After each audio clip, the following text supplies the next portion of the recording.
Now, more than ever, it's important to have a really good CV. There are less jobs and there are more people looking for those jobs. So I thought I would share my top tips on how to make your CV stand out from the crowd. The basics. Your name, your address, your telephone number, your email. I'm absolutely shocked at how many CVs I see that still don't have this information on there. So first thing is, get the basics right. Profile. Personally, I love these. I think it's a real chance to make your CV stand out, highlight some of your key skills, say a bit about yourself, and more importantly, make someone read on in your CV. It needs to be catchy and it needs to be clear. 2 to 3 sentences saying what you've done and more importantly, what you want to do. This is even more important if you're looking for a change of career or your CV has had some periods of instability on it or some gaps. It just really gives you a chance to overcome all of that in the first section of your CV. Key skills. Try and avoid duplication and literally just list 5, 6 key skills that you have and tailor them to the job you're applying for. Make it specific, make it relevant, but don't put too much information in this section. Employment history. Always put your most recent job first. Unless you haven't got any employment history, like you've just left education or something similar, then change it around. But under normal circumstances, even if the work you've had has been part-time, always put your most recent work experience first. Then work back in chronological order. You have to put dates on it and try and make those dates months and years. My preferred style is company name, dates, job title, and then a sentence underneath, just really explaining who the company is that you currently or previously worked for and what they do, just to set the scene on your CV. I would then follow this by duties and responsibilities of the actual job that you did. And at the end of that, add in 1 to 2 key achievements, things that really stood out, things you were really proud of that you managed to achieve in that role. When you're looking at your duties and responsibilities, make it exciting. General admin won't really cut it anymore. It needs to be more than that. If you did general admin, what was it? What did you actually do? How did you add value? What systems did you use?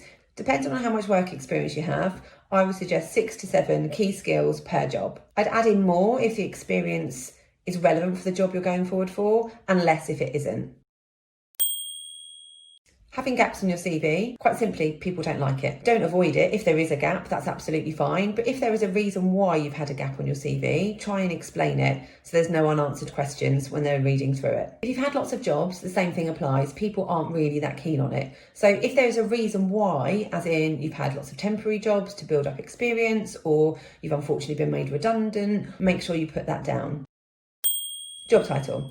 It's important to put your real job title on your CV. However, if your job title is very internal and it's really something that only people in your current company would understand what you do, then I would suggest in brackets after on your CV, just putting something a bit more generic that would allow people to understand actually what it is you really do. Education. Put your most recent education first and again work back in chronological order. Use dates, put the establishment you did it in, the course and your grade. If your work experience is limited, then I'd expand on this section and add in a bit more detail to highlight the skills that you've gained from education. IT skills. If you've added this in under your employment history as you've gone, then leave it out, that's fine. If you haven't mentioned any systems that you've used, I would add in a small section just highlighting what you're confident using. The key thing here is to be honest. If you are an advanced user and a confident user of a particular package, that's fine to reference what you can do, but don't lie, you will get found out. Just put down what is actually physically correct. Hobbies and interests. Keep it brief, but do share your passions. People are generally interested in finding out about you. Layout.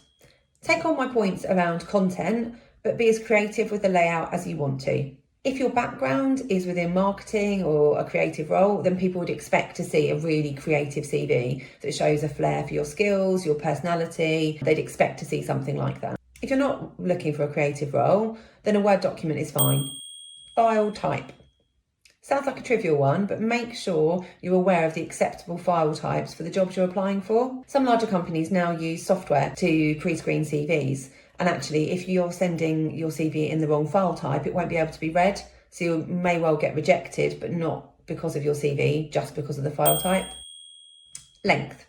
2 to 3 pages maximum. 1 is probably too short, there's not enough on there, and anything more than 3 is way too long. People won't read it and they'll lose interest. Always tailor your CV. Have a generic one ready, then spend time making sure that your CV is spot on for that role.